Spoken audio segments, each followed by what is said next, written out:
نحمدك يا الله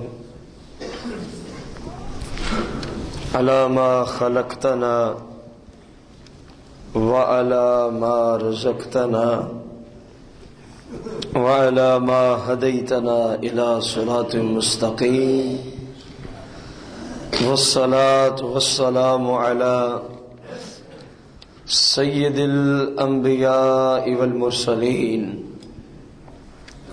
أما بعد، فأعوذ بالله من الشيطان الرجيم. بسم الله الرحمن الرحيم. الصلاة والسلام عليك يا رسول الله. الصلاة والسلام عليك يا حبيب الله. الصلاة والسلام عليك يا نبي الله وعلى آلك وأصحابك يا نور الله. نويت سنة الاعتکاف. احباب عزیز وقار، ہفتہ وار ہمارا درس قرآن طلاق کے مسائل پر غالباً آج ہماری یہ 5ویں قسط ہے. آج کا باب احادیث مبارکہ کی روشنی میں 3 طلاقیں جس طرح بھی دی جائیں وہ 3 ہی واقع ہوتی ہیں. 3 طلاقیں جس طرح دی جائیں وہ 3 ہی. پیچھے آپ قرآن سے بھی سماعت فرمائے کہ 3 جس طرح دی جائیں 3 ہی واقع ہوتی ہیں. پھر عربی مفسرین کی تفاسیر سے بھی آپ کو عرض کیا کہ 3 جس طرح بھی دی جائیں 3 ہی واقع ہوتی ہیں. احادیث مبارکہ میں سے جس کتاب سے پہلی حدیث اپنے اس درس میں ہم لے آئے صحیح 6 کی ہے. بخاری شریف کتاب کا نام ہے. کتاب کا نام کیا ہے؟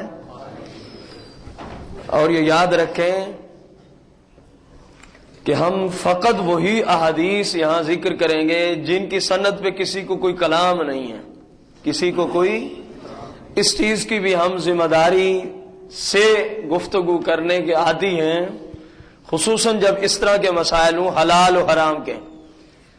اس کی سند پہ کسی کو کلام ہوتا، یہ جو حدیث پڑھی جا رہی ہے اس کی سند پہ کسی کو کوئی کلام نہیں ہے.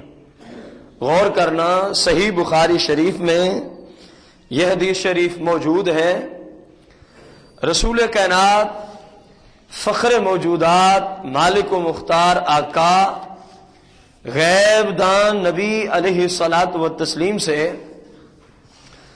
آپ کی زوجہ محترمہ ام المومنین عائشہ الصدیقہ بنت صدیق رضی اللہ تعالی عنہما روایت کرتی ہیں ان عائشہ ان رجلا طلق امرأته ثلاثا فتزوجت فطلق فسئل النبي صلی اللہ علیہ وسلم اتحل للاول قال لا حتى يذوق اسيلتها كما ذاق الاول او كما قال علیہ الصلوۃ والتسلیم. صحیح بخاری شریف کتاب الطلاق میں حدیث نمبر 5261 میں نے تلاوت کی ہے. غور کریں. سیدہ طیبہ عفیفہ ام المومنین عائشہ الصدیقہ رضی اللہ تعالی عنہا فرماتی ہیں ایک شخص نے اپنی بیوی کو کتنی طلاقیں دیں؟ سلاسن کے الفاظ ہیں جس کو آپ بھی سمجھ سکتے ہیں. ان رجلا، بے شک ایک شخص نے، طلقا کیا دی؟ امرأتہ، اپنی بیوی کو طلاق دی. سلاسن کتنی طلاقیں دیں؟ 3 طلاقیں دیں. اس متعلقہ عورت نے عدت کے بعد کسی اور شخص سے نکاح کر لیا، کسی اور شخص سے نکاح کر لیا. فطلقا، تو دوسرے نے بھی اس عورت کو کیا دے دی؟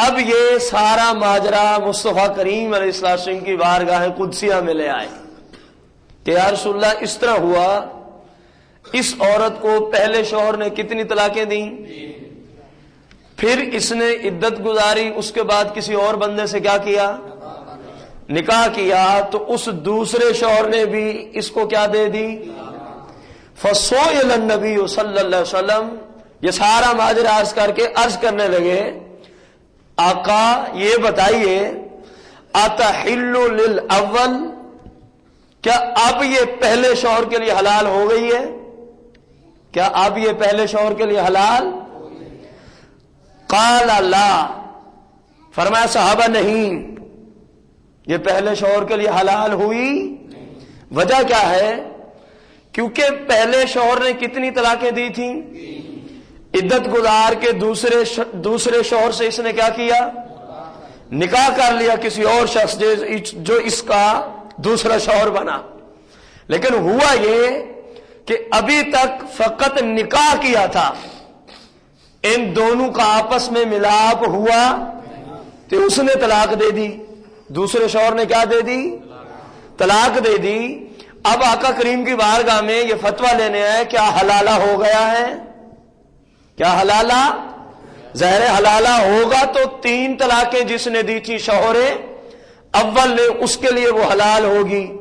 غور کرتے جائیں، صحیح بخاری کی حدیث، حضور علیہ السلام نے کیا فرمایا، قال اللہ، فرمایا یہ پہلے شوہر کے لیے حلال، کیونکہ فقط نکاح سے تو حلالہ نہیں ہوتا نا، جب تک ان کا آپس میں حقوق زوجیت، جو خاص حقوق زوجیت ہیں، جس کو آپ جماع، وطی یا ہم بستری کہہ سکتے ہیں، جب تک دوسرا شوہر اپنی بیوی سے یہ نہ کرے اس وقت تک حلالہ ہوتا۔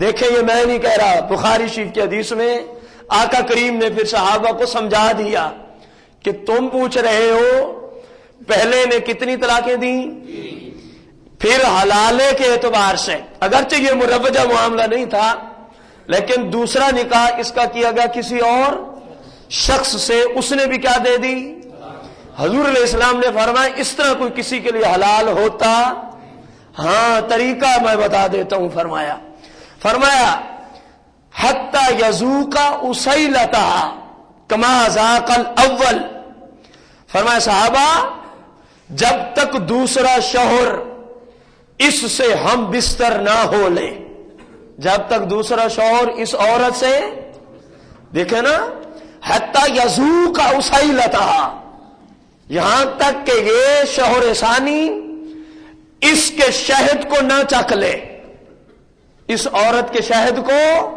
نہ چکھ لے، مراد کیا ہے، جب تک یہ اس سے ہم بستری نہ کر لے۔ کیسی ہم بستری، کما ذاق الاول، فرمایا جس طرح پہلا شوہر اس سے ہم بستری کر چکا ہے، جس طرح پہلا شوہر اس سے ہم بستری، کما ذاق الاول، جس طرح پہلے شوہر نے اس کا شہد چکھا ہے، ہم بستری اس سے۔ صحابہ دوسرا اس طرح کرے گا، پھر اپنی مرضی سے طلاق دے گا، عدت گزارے گی تو پھر پہلے شوہر کے لیے حلال ہو جائے گی۔ جو تم فتویٰ لینے آؤ اس طرح میری شریعت میں کوئی عورت حلالے کے اعتبار سے پہلے شوہر کے لیے حلال ہو سکتی۔ اب اس حدیث پہ غور کیا جائے، سید عائشہ کیا فرما رہی ہیں، اب ہم اس پہ کلام کر رہے ہیں، یہ تو ترجمہ تھا، ہو گیا کہ کسی شخص نے حضور علیہ السلام کے زمانے میں اپنی بیوی کو کتنی طلاقیں دیں، پھر اس عورت کا کسی بتایا جائے اگر 3 طلاقوں میں فقط ایک ہی واقع ہوتی جس طرح کہ آج کہا جاتا ہے، تو صحابہ کا یہ معمول کیوں نظر آ رہا ہے صحیح بخاری کی حدیث میں کہ جب ایک نے 3 دی تو انہوں نے اس عورت کا نکاح کسی اور سے کر دیا۔ کوئی کہے جی کوئی ضروری تو نہیں، ممکن ہے کوئی اس پہ اعتراض کرے، کوئی ضروری تو نہیں کہ جس نے 3 دی ہوں وہ دوبارہ اسی سے نکاح کرے، کوئی ضروری تو نہیں ہے۔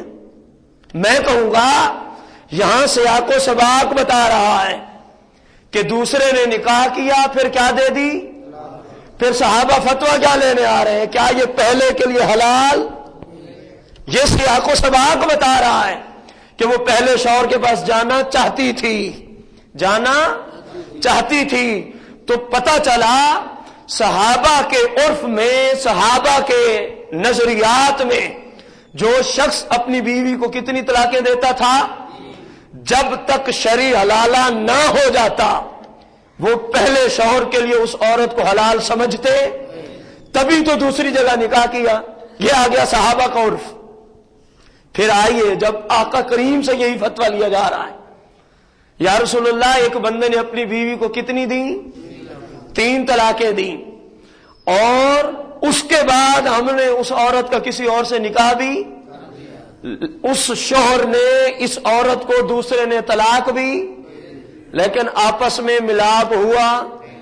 میرے آقا کریم نے بھی یہی فرمایا کہ صحابہ یہ حلالہ نہیں ہے، تو پتہ چلا حضور علیہ السلام نے بھی یہی شریعت سکھائی ہے کہ 3 کے بعد جب تک حلالہ نہ ہو جائے، جب تک، اس وقت تک پہلے شوہر کے لیے وہ عورت حرام ہی رہتی ہے۔ ان کا آپس میں دوبارہ نکاح ہو سکتا، کسی طرح کا کوئی کفارہ ادا کیا جا سکتا، یہ سب لا علمی کی باتیں ہیں، قرآن و سنت کے اصولوں سے دوری کی باتیں ہیں، دین کو نہ جاننے کی وجہ سے یہ گفتگو کی جاتی ہے۔ ورنہ آئے کوئی میدان میں اس حدیث بخاری کا جواب لے کر کہ اس کا کیا جواب ہے کہ رسول کریم صلی اللہ علیہ وسلم فرمایا جس نے 3 دی ہیں، عدت کے بعد دوسری جگہ نکاح بھی ہو چکا لیکن آپس میں ہم بستر ہوئے، فرمایا یہ پہلے کے لیے حلال نہیں ہے۔ پھر اس کا کیا مطلب ہے؟ آخر ہمیں جو حدیث اگر سمجھ نہیں آئی، معاذ اللہ ایسی بات ہے نہیں، حجت اتمام کے لیے میں عرض کر رہا ہوں، اگر ہمیں یہ حدیث سمجھ نہیں آئی تو تم آ کے ہمیں سمجھا دو کہ آخر اس کا اور کیا مطلب نکلتا ہے عربی لغت کے اعتبار سے۔ ہم تمہاری کتابوں کے ترجموں کے ذمہ دار نہیں ہیں، جس زبان میں حدیث ہے وہ زبان ہے عربی، میں عربی لغت کا ذمہ دار ہوں، کسی کے ترجمے کا ذمہ دار کوئی شخص نہیں ہوتا، وہ جس طرح مرضی کرے۔ ہاں عربی لغت اس سے جو تقاضا کر رہی ہے اس کا ذمہ دار وہ ضرور ہوتا ہے، اس کا ذمہ دار وہ۔ اس سے اب 2 مسئلے آپ کو معلوم ہو گئے۔ نمبر 1، جب 3 دے تو آقا نے فرمایا 3 ہی آ گئیں، تینوں ہی واقع ہو گئیں۔ نمبر 2، پھر حلالے میں فقط نکاح سے کام چلتا جب تک حقوق زوجیت ادا نہ کیے جائیں، جب تک حقوق زوجیت۔ یہ سیاستہ میں 2 کتابوں میں حدیث موجود ہے، بخاری میں بھی اور سنن النسائی کے اندر بھی موجود ہے یہی حدیث۔ اگلی حدیث سنیں جو اس سے بھی مزید وضاحت کرے گی اسی بات کی۔ یہ حدیث بھی صحیح بخاری شریف کے اندر موجود ہے۔ جو دوسری حدیث ہم پڑھنے چلیں یہ کہاں موجود ہے؟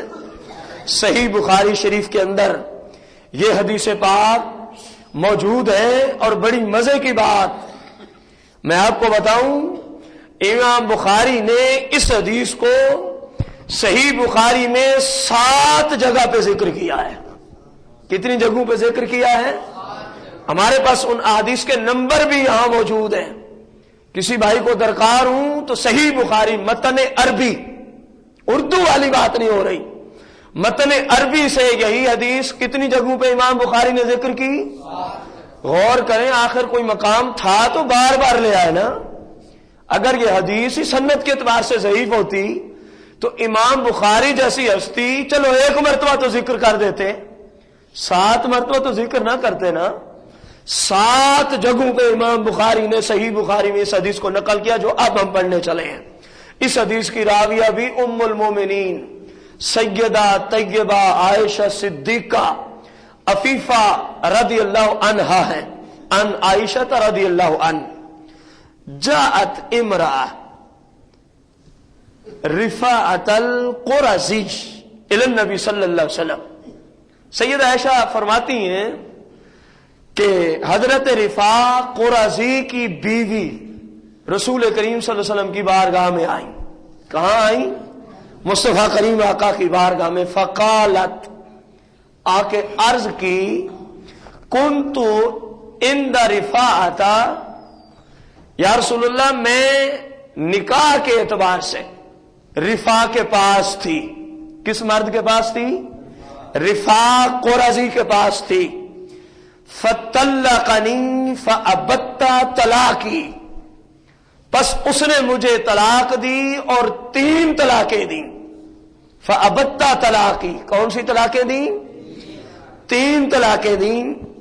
فتزوجت عبد الرحمن ابن زبیر، یا رسول اللہ میں نے عدت گزارنے کے بعد عبد الرحمن بن زبیر سے نکاح کر لیا. عدت گزارنے کے بعد کس کے ساتھ نکاح کیا؟ کیونکہ میرے پہلے شوہر نے کتنی دے دی تھی؟ 3 طلاقیں. عدت گزارنے کے بعد میں نے عبد الرحمن بن زبیر سے نکاح کیا. غور کرنا، انما معہ مثل ہودابۃ الثوب، یا رسول اللہ اس کے پاس تو ایسا ہی ہے جس طرح کپڑے کا پھندن ہوتا ہے. اب یہ عورت کنایتاً حضور کو عرض کر رہی ہے کہ میرا جو دوسرا شوہر ہے اس کے پاس تو ایسا ہی ہے جس طرح کپڑے کا پھندن ہوتا ہے. وہ نامرد ہے. وہ کیا ہے دوسرا شوہر؟ نامرد. پہلے نے مجھے کتنی دی؟ میں نے عدت کے بعد عبد الرحمن بن زبیر سے کیا کیا؟ اور اس کے پاس دیکھیں انما معہ مثل ہودابۃ الثوب، یا رسول اللہ اس کے پاس تو مثل کپڑے کی پھندن کے ہے. مقصود کیا ہے؟ وہ حقوق زوجیت ادا کرنے پہ قدرت رکھتا. اب فتویٰ کیا لینے آئی ہو؟ کیا میں پہلے اپنے شوہر کے لیے حلال ہو چکی ہوں کہ جس نے مجھے؟ سنیے اپنے آقا کریم کا فرمان.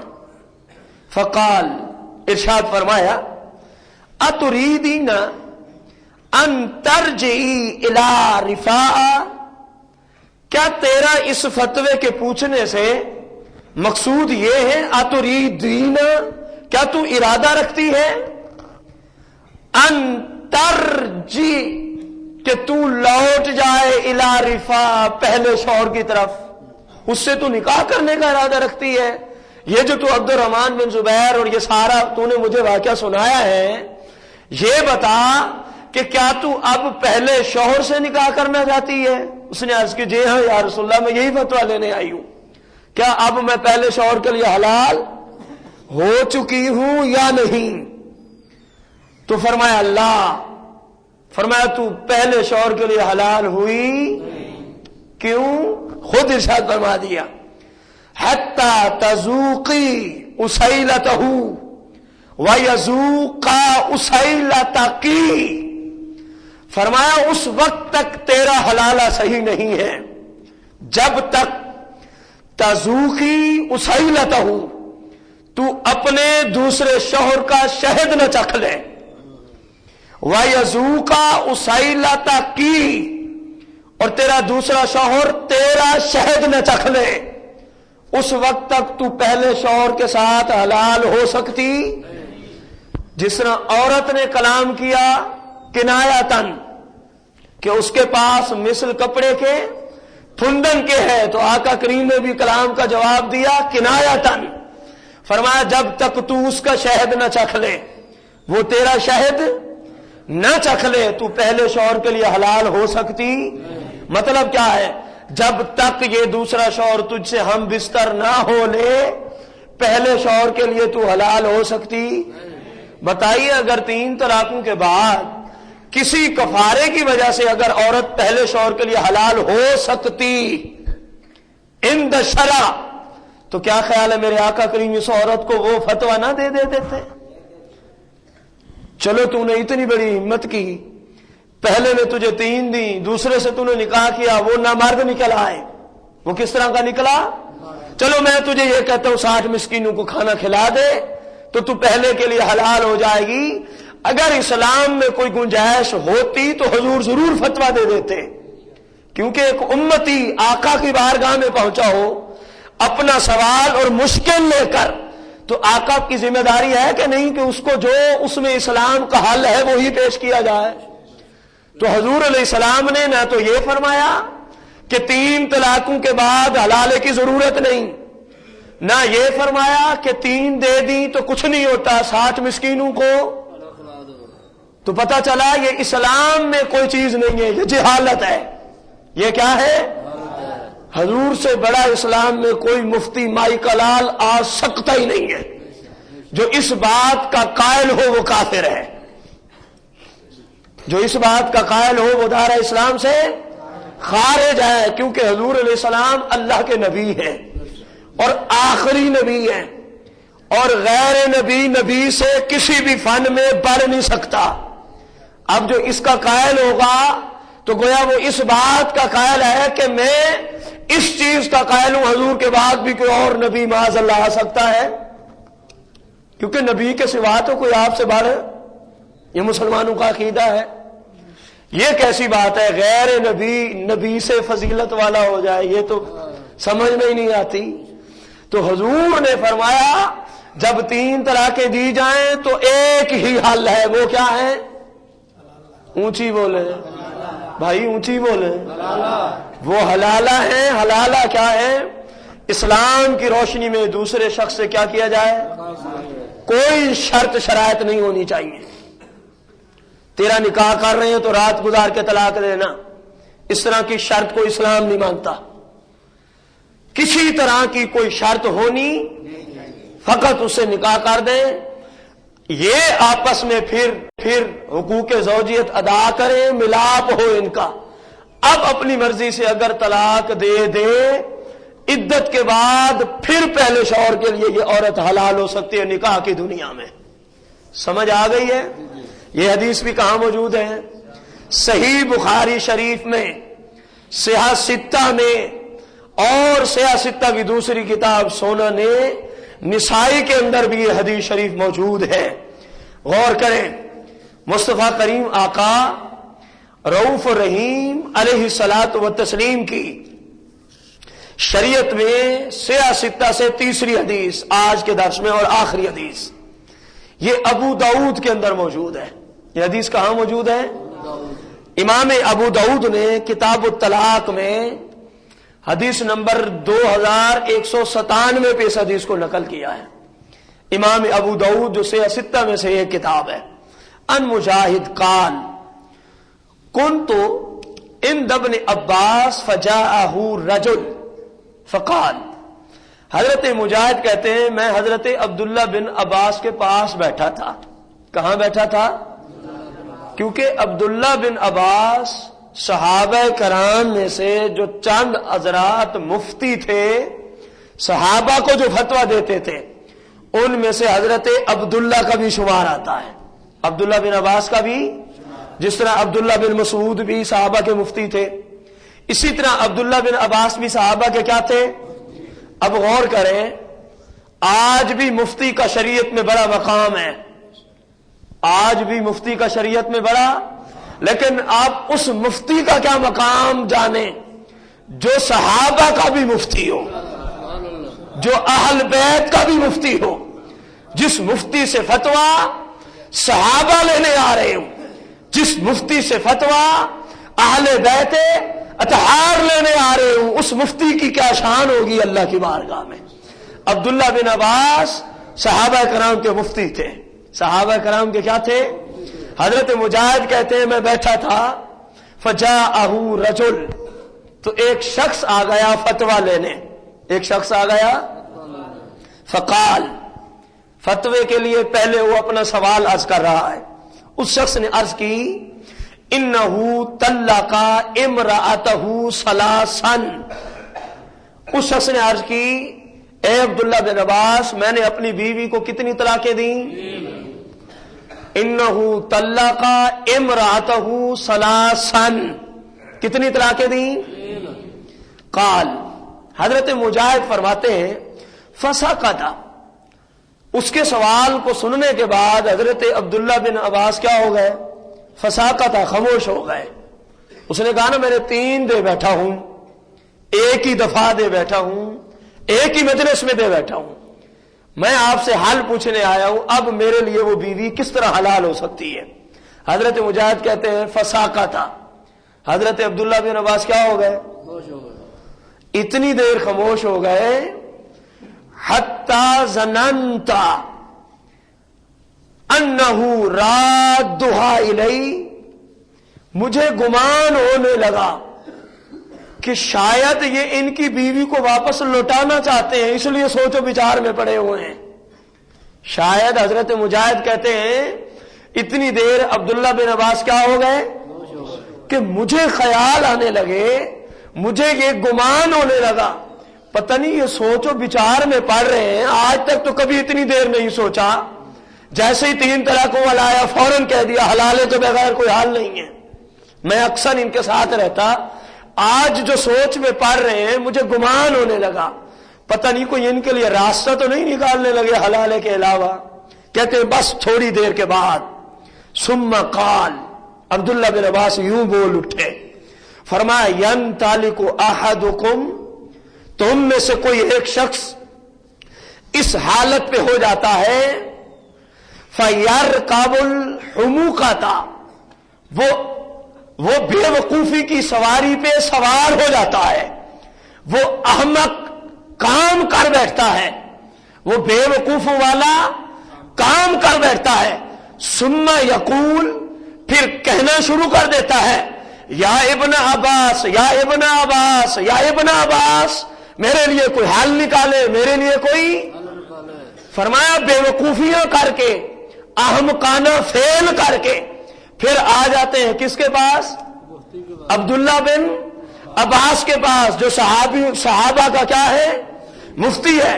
پھر آ کے کہتے ہیں وَإِنَّ اللَّهَ قَالَ وَمَن يَتَّقِ اللَّهَ يَجْعَل لَّهُ مَخْرَجًا، کہ اللہ نے قرآن میں فرمایا جو اللہ سے ڈر جائے اللہ اس کے لیے کوئی نہ کوئی راستہ نکال دے گا، اللہ اس کے لیے کوئی نہ کوئی۔ عبداللہ بن عباس نے فرمایا پھر یہ آیتیں پڑھ کے مجھے سناتے ہیں کہ اللہ نے قرآن میں فرمایا جو اللہ سے ڈر جائے اللہ اس کے لیے کوئی نہ کوئی۔ اب سنیے، عبداللہ بن عباس نے اس بندے کی ساری کلام کو لوٹانے کے بعد اب فتویٰ عطا فرمایا جو سیاستہ میں ابو داؤد کی کتاب و طلاق میں موجود۔ فرمایا وَإِنَّكَ لَمْ تَتَّقِ اللَّهَ، اے شخص تو اللہ سے ڈرا نہیں ہے، وَإِنَّكَ لَمْ تَتَّقِ اللَّهَ، اے شخص تو اپنے رب سے ڈرا، اگر تو ڈرتا تو ایک ہی جگہ بیٹھ کے اپنی بیوی کو 3 طلاقیں، کیونکہ اسلام نے اس کام سے روک دیا ہے، اسلام نے اس کام سے کہ ایک ہی مجلس میں 3 طلاقیں دی جائیں، یہ جرت وہی کرے گا جو اپنے رب سے نہیں ڈرتا۔ عبداللہ بن عباس نے فرمایا تو مجھے کہہ رہا ہے کہ میں اللہ سے ڈرتا ہوں اور قرآن میں آ گیا ہے جو اللہ سے ڈرے اللہ اس کے لیے کوئی نہ کوئی راستہ، تو مجھ سے راستہ نکلوانے آیا ہے۔ فرمایا کیا؟ وَإِنَّكَ لَمْ تَتَّقِ اللَّهَ، اے شخص، کون سا شخص ہے یہ سامنے جس نے اپنی بیوی کو ایک ہی جگہ کیا دے دی؟ فرمایا لم تتق اللہ، تو اللہ سے ڈرا ہی نہیں ہے، اگر تو اللہ سے ڈرا ہوتا تو کبھی بھی اتنی بڑی جرت ایک ہی جگہ بیٹھ کر ایک ہی مجلس میں ایک ہی کلمے کے ساتھ اپنی بیوی کو 3 طلاقیں تو کبھی، کیونکہ رسول اللہ نے اس کام سے منع فرمایا ہے، رسول اللہ نے اس کام سے، تو نے نافرمانی کی پھر تو کہتا ہے میں اللہ سے ڈرا، تو اللہ سے ڈرا۔ فرمایا فلا اجد لک مخرجا، میں تیرے لیے اب کوئی اسلام کی روشنی میں حل نہیں پاتا، تیرے لیے اب کوئی راستہ نہیں پاتا، کیونکہ عصیت ربک کا، تو نے اپنے رب کی نافرمانی کی ہے، تو نے اپنے رب کی نافرمانی، وبانت منک امراتک، اور تیری بیوی تیرے نکاح سے ختم ہو گئی اور تیرے لیے اب حلال ہو سکتی جب تک حلالہ نہ کیا جائے، یہ اسلام میں اس کا حل ہے، جب تک کیا نہ کیا جائے۔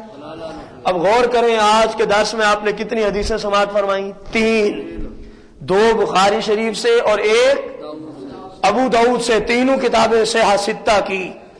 کس طرح واضح لفظوں میں یہ مسئلہ آ رہا ہے احادیث میں کہ 3 طلاقیں جس طرح بھی دی جائیں تینوں ہی واقع ہو جاتی ہیں، پھر اس کا فتویٰ خواہ آقا کریم سے کوئی لینے جائے یا صحابہ کے مفتی سے کوئی لینے جائے تو جواب ایک ہی ملتا ہے کہ بغیر حلالے کے اور کوئی گنجائش۔ تو جب آقا کریم کا فتویٰ یہی، صحابہ کرام کا نظریہ یہی، اہل بیت کا نظریہ یہی، صحابہ اور اہل بیت کے مفتیوں کا فتویٰ یہی، تو بتائیے جو آج اس کے خلاف فتویٰ دے اس کے فتوے پہ عمل ہونا چاہیے یا رسول اللہ کے دیے ہوئے فتوے پہ عمل کیا جائے؟ ہم یہی کہتے ہیں کہ اپنی گندی اور باطل سوچوں کو چھوڑ دو، جو سوچ اس مسئلے میں آقا کریم نے عطا کی ہے، جو سوچ طلاق ثلاثہ کے مسئلے میں صحابہ کرام نے دی ہے، جو سوچ طلاق ثلاثہ کے مسئلہ میں جو نظریہ اہل بیت اطہار نے دیا، جو نظریہ ائمہ اربعہ نے دیا، امام مالک، امام شافعی، احمد بن حنبل، امام اعظم ابو حنیفہ نے دیا، جو نظریہ 1400 سال کے مجتہدین نے دیا، جو نظریہ تمام محققین نے دیا، وہ وہی نظریہ ہے جس پہ آج الحمدللہ یا رسول اللہ کہنے والے اہل سنت فتویٰ دیتے ہیں کہ 3 طلاقیں جس طرح بھی دی جائیں تینوں ہی، اور بغیر حلالے کے عورت پہلے شوہر کے لیے حلال ہو سکتی؟ اللہ جل مجدہ سے دعا ہے رب تعالی ہمیں صحیح معنوں میں قرآن و سنت کا فہم عطا فرمائے۔ یہ حدیث کا باب ابھی چلے گا اگلے اتوار بھی، بشرط صحت و زندگی۔ اللہ تعالی ہم سب کو دین کے مسائل سیکھ کر عمل کی سعادت عظمی عطا فرمائے، آمین بجاہ النبی الکریم رؤوف رحیم علیہ الصلوۃ والتسلیم۔ ایک مرتبہ علام شریف، 3 مرتبہ کل شریف پڑھیں۔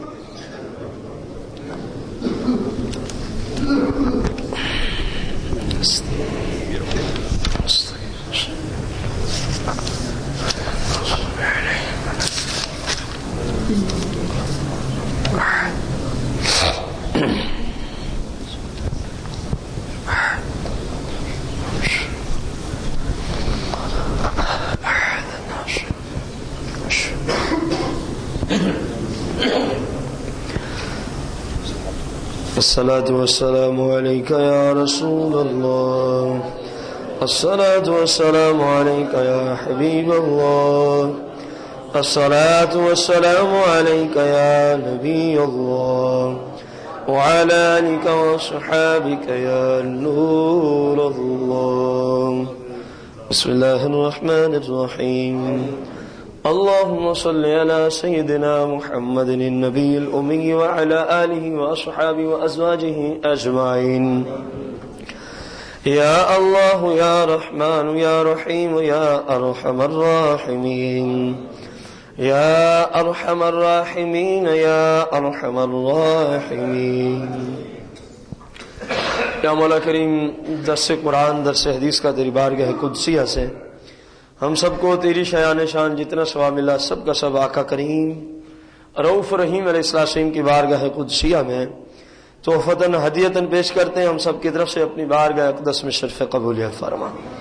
رسول کائنات، فخر موجودات، مالک و مختار آقا، غیب دان نبی علیہ السلام کے وسیلہ جلیلہ سے آدم علیہ السلام سے لے کر آج تک جتنے مسلمان، مؤمنین، مومنات، مسلمین، مسلمات، خصوصاً آقا علیہ السلام کے والدین کریمین طیبین طاہرین، صحابہ کرام، اہل بیت اطہار، ائمہ مجتہدین، علماء اہل سنہ، ہم میں سے جن جن کے رشتہ دار ایمان کی حالت میں رخصت ہو گئے سب کو پیش کرتے ہیں اپنی بارگاہ عالیہ میں شرف قبولیت فرما۔ یا مولا کریم، ہم سب کے ایمان کی حفاظت فرما، ہم سب کے صغیرہ کبیرہ گناہوں کو معاف فرما، آئندہ گناہوں سے بچتے ہوئے ہمیشہ شریعت کے اصول سیکھ کر دین کے مطابق زندگی گزارنے کی توفیق عطا فرما۔ رسول کائنات، فخر موجودات، مالک و مختار آقا، غیب دان نبی علیہ السلام کے وسیلہ جلہ سے ہم سب کو دین و دنیا میں، قبر و آخرت میں عزت کا تاج عطا فرما۔ یا مولا کریم، ہم سب کو دین و دنیا میں، قبر و آخرت میں ذلت و رسوائی سے محفوظ فرما۔ ہم سب کے حال پر اپنا خصوصی رحم و کرم نازل فرما۔ مولا جب تک زندہ رہے اپنی رضا کی خاطر ہم سب کو بڑھ چڑھ کے دین متین کی خدمت کی توفیق عطا فرما۔ مولا کریم، جب تک زندہ رہے 5 نمازیں شریعت کے مطابق ادا کرنے کی توفیق عطا فرما۔ قرآن شریف کو سمجھ کر تلاوت کا جذبہ، درود و سلام، ذکر، اذکار، تسبیح و تحلیل میں زبان کو مشغول رکھنے کی توفیق عطا فرما۔ مولا بیماروں کو شفا عطا فرما، بے روزگاروں کو حلال رزق عطا فرما، بے اولادوں کو نیک اولاد عطا فرما، جو رشتوں کی وجہ سے پریشان حال ہے مولا ان کو نیک رشتے عطا فرما۔ جو قرض میں مبتلا ہیں مولا درس حدیث کا صدقہ ان کو قرضوں سے نجات عطا فرما۔ مولا کریم جن پر جھوٹے مقدمات ہیں ان کو ان سے نجات عطا فرما۔ مصطفیٰ کریم علیہ السلام کی ساری امت کو ہدایت کاملہ عطا فرما۔ مولا کریم مسلمانوں کو شریعت پہ چلنے کی توفیق عطا فرما، مسلمانوں کو دین سیکھنے کا جذبہ عطا فرما۔ یا اللہ یہ تیرے نیک بندے تیرے دین کو سیکھنے کے لیے تشریف لے آتے ہیں، اپنا وقت دیتے ہیں، مولا کریم ان کی زندگیوں میں برکات عطا فرما۔ مولا دین کے تصدق سے ان کو دینی دنیاوی نعمتوں سے مالا مال فرما۔ مولا کریم دین کا صحیح فہم عطا فرما، شریعت کو سیکھنے کی توفیق عطا فرما۔